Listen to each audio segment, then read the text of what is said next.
It was this act of sabotage on the Bryce Norton airbase that led the Home Secretary to proscribe the direct action campaign group Palestine Action as a terror organisation.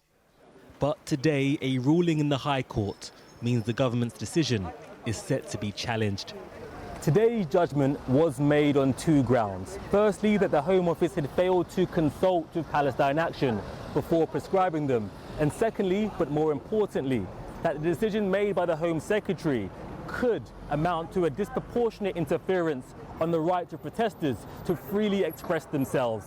Now, what today's decision does not do is make Palestine Action legal, but what it does mean is that they are now able to challenge their prescribed status in the courts. This is what the Home Secretary had said when she prescribed the group. Well, we've seen a series of violent incidents, including targeting national security infrastructure and including injuries and weapons involved. And so this is not about the lawful right to protest. Free, free Palestine! Free, free Palestine! But these protesters say it is. And since the ban, acts of civil disobedience have seen an estimated 200 people arrested for supporting Palestine Action. They say the ban has covertly criminalized the right to protest, what they call a genocide in Gaza that Israel denies. And today's judgment even cited concerns over the inconsistent policing of protesters, like in this case.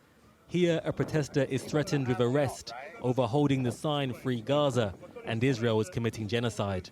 This, mentioning freedom of Gaza, Israel, genocide, all of that, will come under proscribed groups, which are terror groups.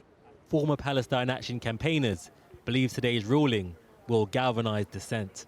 I do find the civil disobedience campaign extremely inspiring because it shows that ordinary members of the British public are willing to put their liberty on the line and willing to risk even being called terrorists by the state to stand up for very basic principles. Although protesters called today a landmark, this is far from a knockout blow for the government's decision. But it is a bell that the next round is set to start. Free, free Palestine!